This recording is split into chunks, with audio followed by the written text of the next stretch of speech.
Well, after discovering that when I was making that part to pull the outboard motor, to lift the outboard motor, and cutting those threads, that I ended up turning a taper, I decided I better get around to leveling the lathe, which I hadn't done. I suspect that's where my problem lies. So I got a couple of choices of what I could do to level the lathe as far as levels go. I mean, there's a number of different methods you can use if you do not have a precision level, such as turning a test bar, and I'm not going to get into all that. And at some point I might end up doing that just as a final check. But I'm going to start with the lathe. Like one of the books that I saw, a guy said, even if you have just a basic, decent level, carpenter's level, start there, level it with that first, and then you can turn your test bar and do your final adjustments off of that. I happen to be fortunate enough to have not one but two precision levels. This is my oldest one, not oldest as far as I've owned it, but just oldest as in, like, this is a genuine anti-Q. This is a Pratt & Whitney lathe. Lathe. I'm not going to do that again, am I? Done that in past videos. Pratt & Whitney level. Precision level. This says sensitivity 10 seconds. One division is 0.0005 inches per foot. So they're basically saying one division movement of this bubble is equivalent to 0.005 of an inch rise over 1 foot. So that's pretty darn sensitive. But it's old. It's not been cared for as well as it should have been, which is evident by looking at the bottom of it. But it's still a pretty precise level, I'm sure. So my other alternative is I have an 18-inch Starrett. I actually had two of them, but I ended up getting a nicer one, so I sold one of the two. I've got an 18-inch Starrett that's in very good condition, and this I think is going to span the ways on the Vernon. So I'm going to see maybe if I try this one. So I did a little bit of preliminary setup. What I did was I cleaned the ways, got all the chips off of the ways. I moved my tailstock forward so that I'll be able to actually put the level all the way out here at the very end of the ways, and then also I have just enough room to sneak this in behind the chuck right there on the ways. So that's the longest distance between the headstock and the tailstock that I can actually do my comparisons, and that's where I want to do it.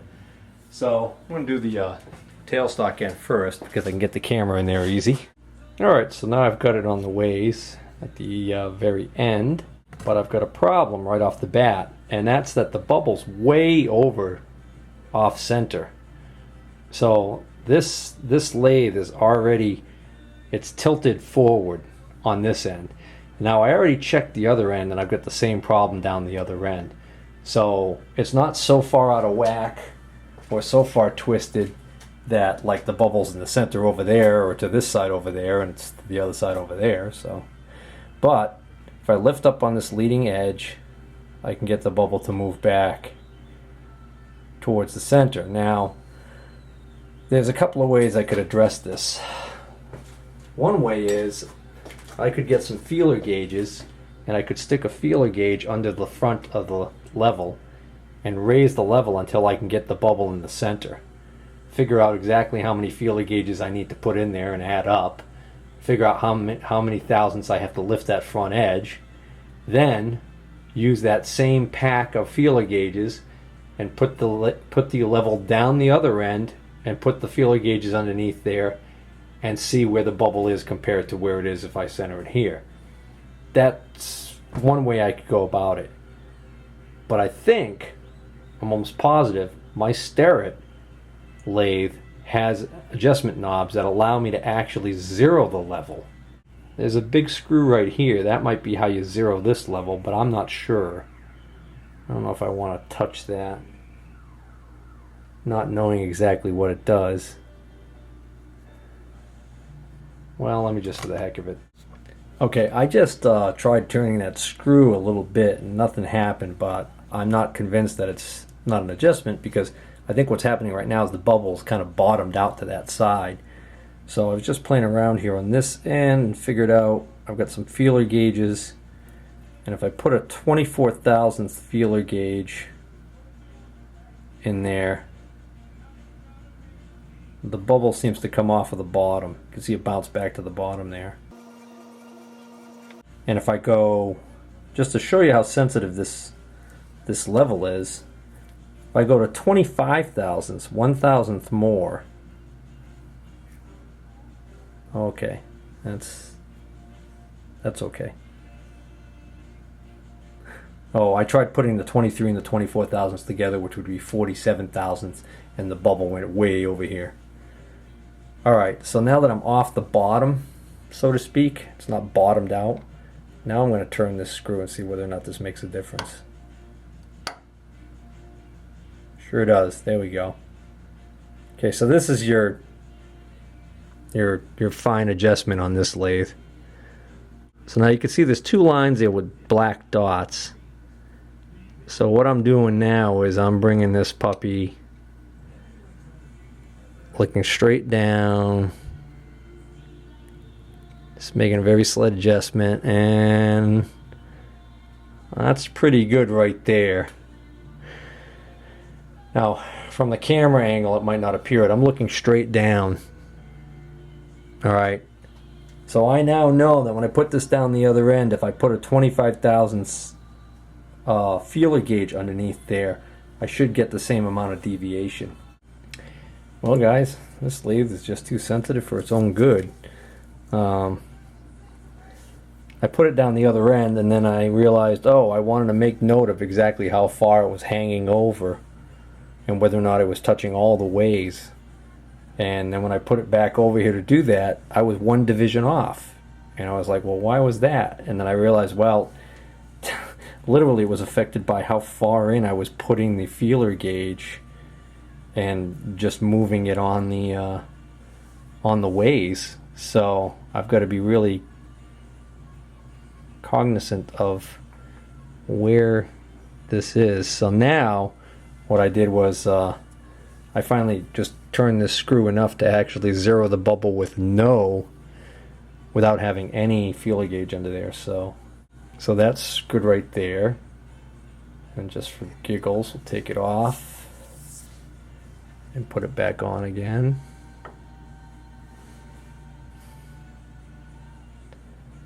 Let it settle.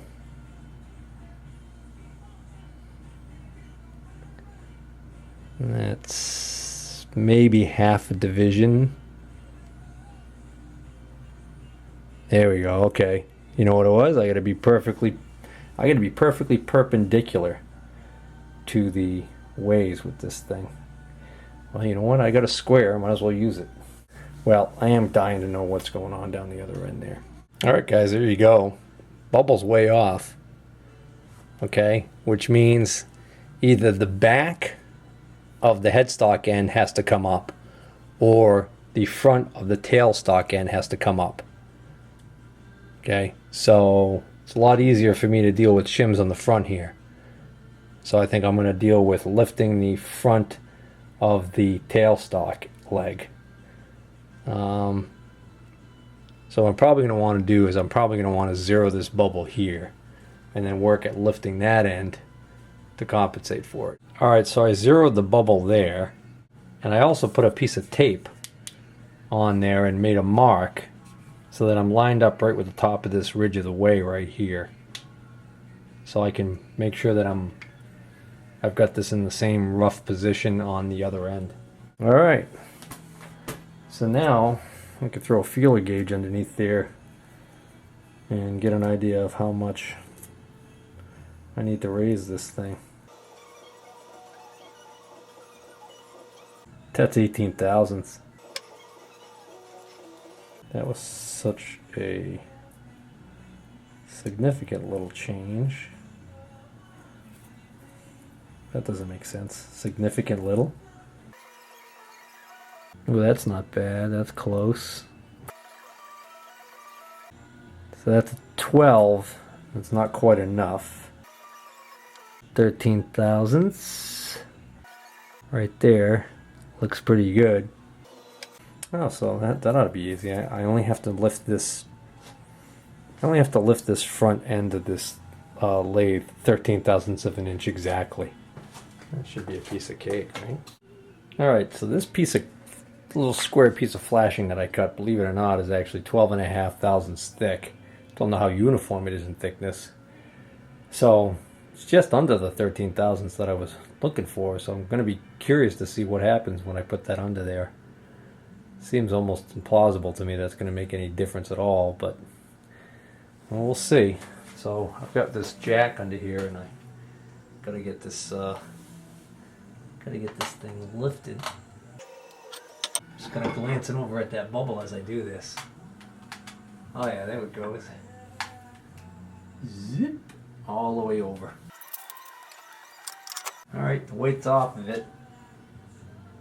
And big surprise, that didn't do it. That didn't do it. Well, I'm gonna put that feeler gauge. I'm curious to see how close I am now. Alright, so supposedly before I needed 13. Nope, not anymore. That makes sense. I did lift it, just didn't lift it enough. Nope, wrong way. So let's see. Let's try 10 thousandths. 10 thousandths is too much. Try 8. A little too much. Close though. Give me a break. 6 thousandths. How the hell am I going to get this to go up 6 thousandths? Not over. Hey guys, I'm back to work on leveling the Vernon Lathe, and I was going to look into ordering some leveling feet or leveling pads for the machine, and the good quality ones are pretty expensive. And then I did find a couple of deals on some ones on eBay that are like, you know, somebody had a couple of them, or they close out, or leftover, new old stock, that kind of thing. Did find some deals there.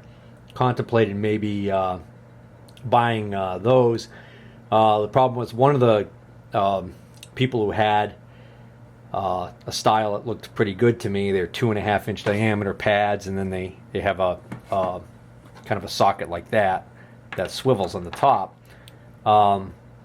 He only had 2, and he didn't have more. He probably had more to begin with, but he's only got 2 left. So the problem is, if I get those 2, well, then that's going to only work like maybe I'd put the 2 in the front, and I'd have nothing in the back. And then somebody else has got a set that came with a Grizzly lathe that apparently they had bought, but I think the weight limit on those wasn't very high as far as how much weight they can really support. And then I just happened to be looking through my stuff here and came across, I completely had forgotten that I had found these just, I don't know if they were in a toolbox or what. This is exactly what I had. The 2 pads, the swivel pads, and this one bolt, and this is a 5/8 16, I think, thread, fine thread bolt. That's all I had. So I think what's missing is probably another nut,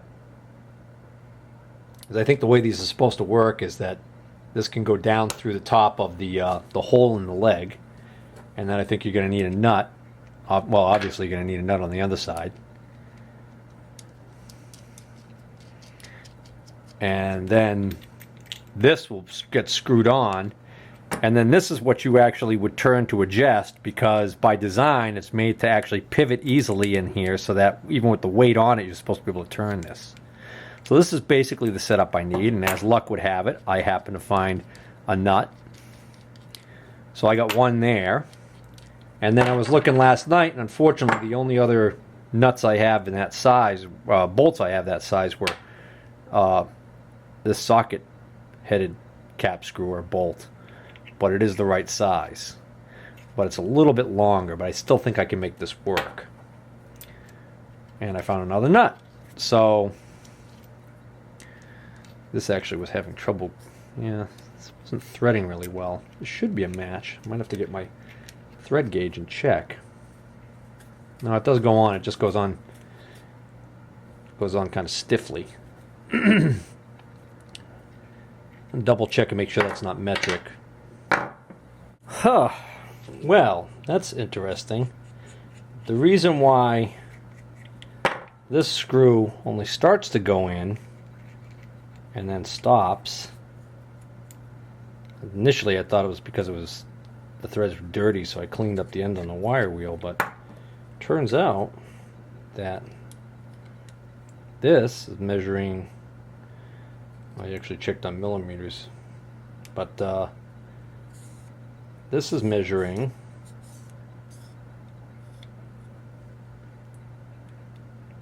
0.6225, and this is 0.6185. So this is 4 thousandths skinnier in diameter than this. Well, that's weird. 0.6225, which is 15.81 millimeters. But if this is metric, how come the 18 TPI thread gauge fits in there perfectly, as does in this one? Or is this one metric? No, that's 15.71. I don't know.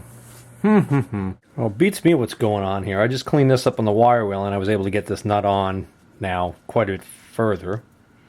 So I think there might be some damaged or galled threads here and there. But if this was a metric, I don't think I'd be able to get this to go on as smoothly as it is going on, even though it stops when it gets to a certain point. Actually, now it's going even further. Oh, there we go. I don't know what the hell's going on here. I don't know why the major diameter on this thread is so much more than the major diameter on that other thread. Even that one, when it gets to a certain point there, it grabs a little bit.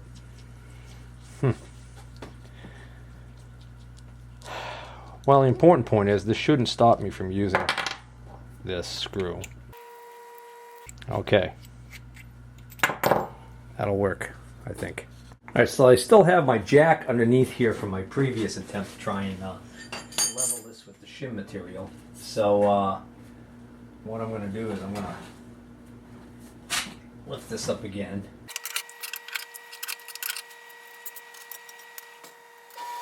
I just realized I'm going to need a washer for where this is going to go through the top.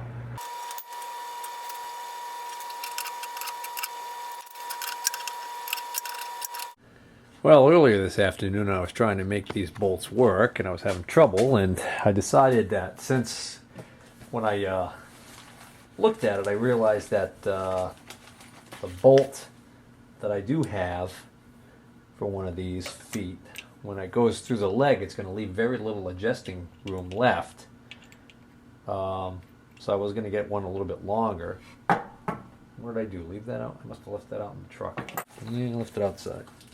I'll have to go get it. But anyways, so I was going to just go get a couple of new bolts and checked the hardware store, struck out, checked Home Depot, struck out, and I checked the auto parts store, struck out. No 5/8/18 bolts to be found.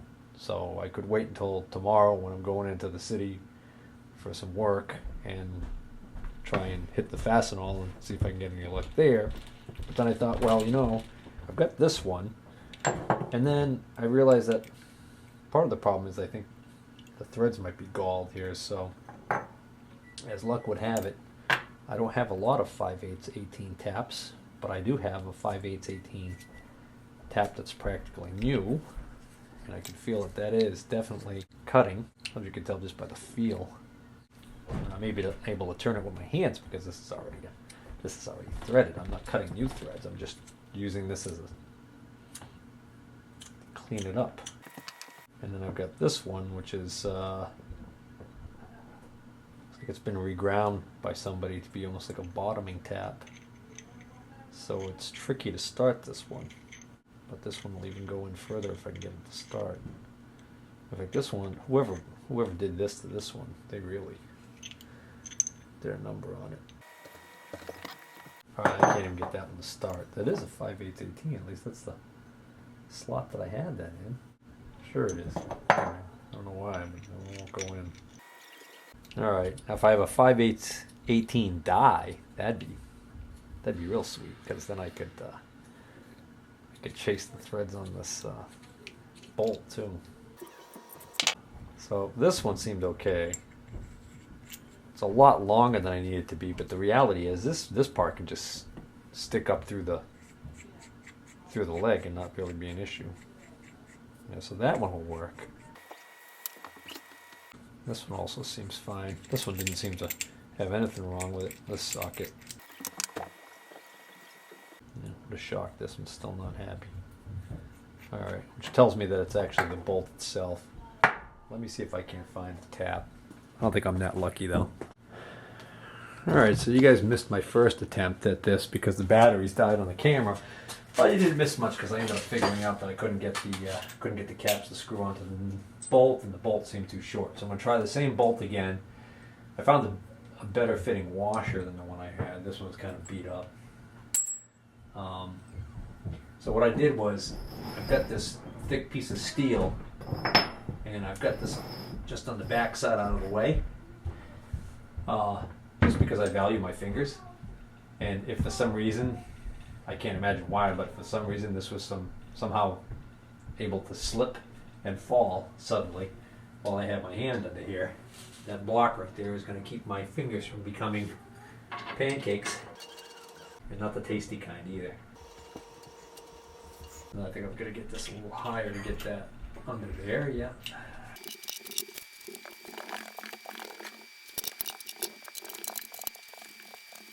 Alright, so that doesn't give me much adjusting tolerance at all.